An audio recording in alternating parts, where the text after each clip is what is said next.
Allez, Gottlieb Strikes and Spares, une machine, je suis sûr, je prends les paris, vous ne l'avez jamais vue. Pourquoi? Parce que c'est pas un flipper classique, c'est le moins qu'on puisse dire, c'est un jeu de bowling et c'est pas un jeu qui nous met dans l'ambiance du bowling, c'est qu'on joue au bowling.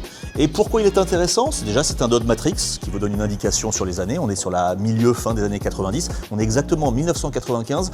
Ce jeu a également une particularité. Malgré lui, alors il n'a pas eu le succès commercial escompté, vous pouvez l'imaginer. C'est pas pour ça qu'on est là aujourd'hui. Gottlieb, malheureusement, Premier Technology a fermé en 1996, soit exactement un an après. On était un peu à la fin de la grande histoire de Gottlieb et ils ont tenté des choses. Ils ont essayé d'innover, de faire autrement, différent, pour combattre notamment Bally Williams qui avait les plus grosses ventes. Alors, ce jeu, il est dingue. Déjà, regardez, on a des quilles. C'est pas des quilles physiques.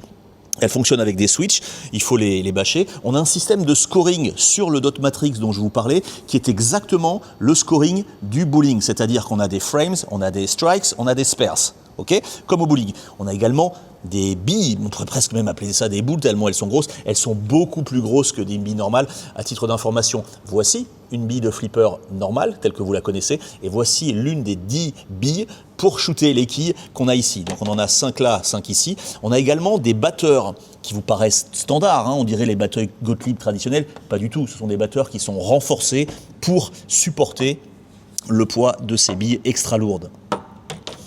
Voici donc un jeu qui est sans commune mesure, qui n'a évidemment pas de concurrence. C'est un ovni, mais dans un format de cabinet flipper standard, ce qui a permis aux opérateurs de mettre ça dans les salles de jeu. Comme je vous dis, il n'a pas eu le succès commercial qu'il aurait pu espérer avoir. En tout cas, il a le mérite d'être un véritable jeu de bowling, que ce soit sur le scoring, que ce soit sur la sensation.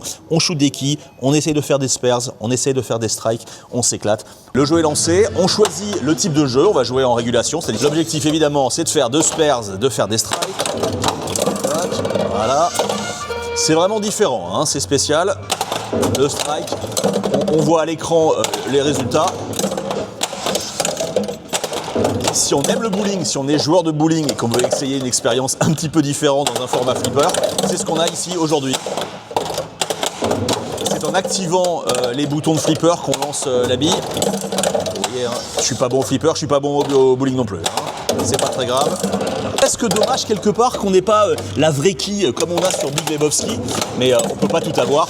N'oubliez pas, on est en 1995, on n'est pas en 2013 à l'époque de Big Lebowski, mais on a quand même une expérience intéressante.